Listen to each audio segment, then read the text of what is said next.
Welcome to Set Free 24/7. My name is Robert, and I am so glad that you're here. This month, we are starting out another journey through Proverbs. We are reading one proverb a day to keep the police away. And I got released from prison in 2015, and I'll tell you what, I'm keeping the streak alive. So just trying to share a little bit of the wisdom that I've learned along the way with you so that you too can stay out of jail and prison and no police contact. That's kind of the goal for all of this, so we're happy to have you along. The Message version, if you're new to it, it's a paraphrase of the Bible that's rewritten by Eugene Peterson.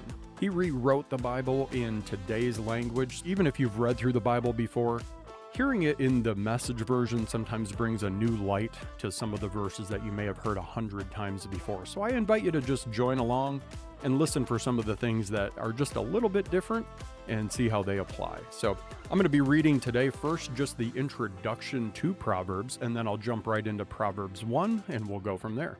So the intro to Proverbs. Many people think that what's written in the Bible has mostly to do with getting people into heaven, getting it right with God and saving their eternal souls. Now, it does have to do with that, of course, but not mostly. It is equally concerned with living on this earth, living well, living in robust sanity. In our scriptures, heaven is not the primary concern, to which earth is a tag-along afterthought. On earth as it is in heaven was Jesus' prayer. Wisdom is the biblical term for this on earth as it is in heaven everyday living. Wisdom is the art of living skillfully in whatever actual conditions that we find ourselves. It has virtually nothing to do with information as such and with knowledge as such. A college degree is no certification of wisdom, nor is wisdom primarily concerned with keeping us out of moral mud puddles, although it does have a profound moral effect upon us. Wisdom has to do with becoming skillful in honoring our parents and raising our children, handling our money and conducting our sexual lives, going to work and exercising leadership, using words well and treating friends kindly, eating and drinking healthily, cultivating emotions within ourselves and attitudes towards others that make for peace. Threaded through all of these items is the insistence that the way that we think of and respond to God is the most practical thing that we do. In matters of everyday practicality, nothing, absolutely nothing, takes precedence over God. Proverbs concentrates on these concerns more than any other book in the Bible. Attention to the here and now is everywhere present in the stories, the legislation, the prayers, and the sermons that are spread over the hundreds of pages of the Bible. Proverbs distills it all into riveting images and aphorisms that keep us connected in holy obedience to the ordinary. And now we'll jump right into Proverbs chapter 1. And as we're going along today, just listen for something that may stick out to you. I used to read through the book of Proverbs while I was doing my prison time. I did a proverb a day, every day, months and months on end. And it was crazy how God spoke to me through different verses every time that I read through it. So what may speak to me today may be something different for you. So if something spoke to you today, drop it down in the comments. I'd be happy to hear. Proverbs 1. These are the wise sayings of Solomon, David's son, Israel's king, written down so that we'll know how to live well and right, and to understand what life means and where it's going.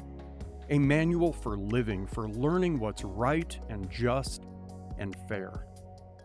To teach the inexperienced the ropes and give our young people a grasp on reality. But there's something here also for seasoned men and women. Still a thing or two for the experienced to learn. Fresh wisdom to probe and penetrate the rhymes and reasons of wise men and women.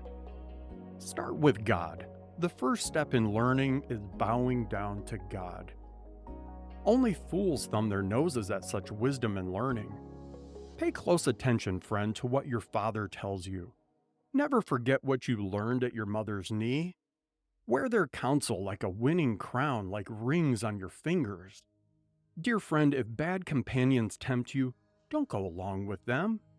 If they say, let's go out and raise some hell, let's beat up some old man and mug some old woman, let's pick them clean and get them ready for their funerals, we'll load up on top quality loot and then haul it back by the truckload, Join us for the time of your life. With us, it's share and share alike. Oh, friend, don't give them a second look. Don't listen to them for a minute. They're racing to a very bad end, hurrying to ruin everything that they lay hands on. Nobody robs a bank with everybody watching. Yet that's what these people are doing. They're doing themselves in. When you grab all that you can get, that's what happens. The more you get, the less you are. Lady Wisdom goes out in the street and shouts. At the town center, she makes her speech. In the middle of the traffic, she takes her stand. At the busiest corner, she calls out, "Simpletons, how long will you wallow in ignorance? Cynics, how long will you feed your cynicism? Idiots, how long will you refuse to learn? About face, I can revise your life. Look, I'm ready to pour out my spirit on you. I'm ready to tell you all that I know. As it is, I've called, but you've turned a deaf ear. I've reached out to you, but you have ignored me. Since you laugh at my counsel and make a joke of my advice, how can I take you seriously? I'll turn the tables and joke about your troubles. What if the roof falls in and your whole life goes to pieces?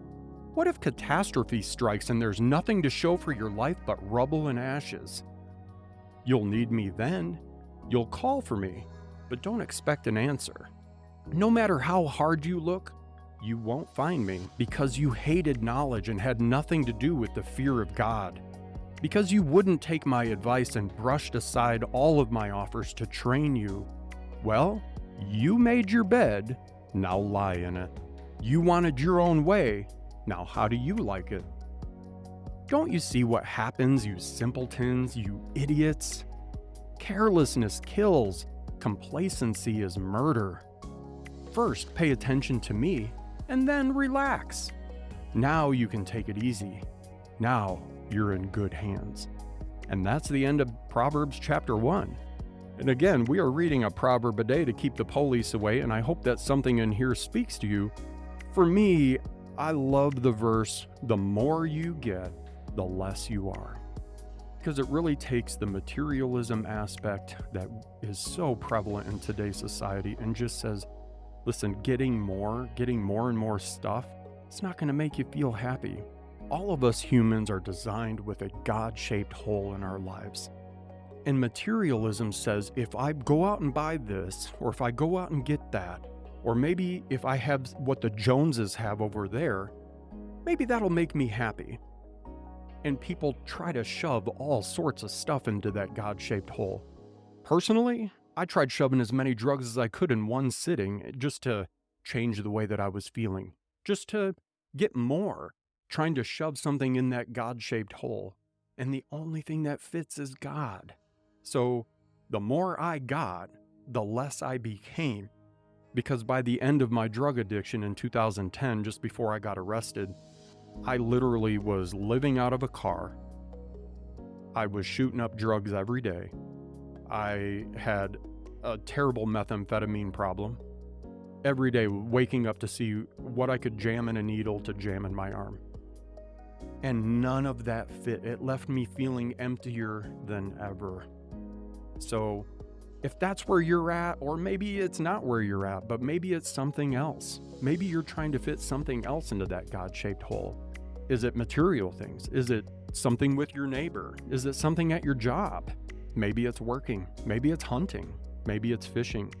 I don't know what it is, but there's a lot of things that we can try and fit into that God-shaped hole, and I'm telling you right now, none of it fits. So friends, that's the end of chapter 1 today. If something stood out to you, I'd be more than happy to chat about it. I'm not pushy or preachy, I'm just glad that you're here. I just know that every time I read through Proverbs, God has a little special message for me, and whether it's reinforcing something in my life or teaching me something brand new, there's always something for everybody. So friends, thanks so much for joining along today on this journey through Proverbs.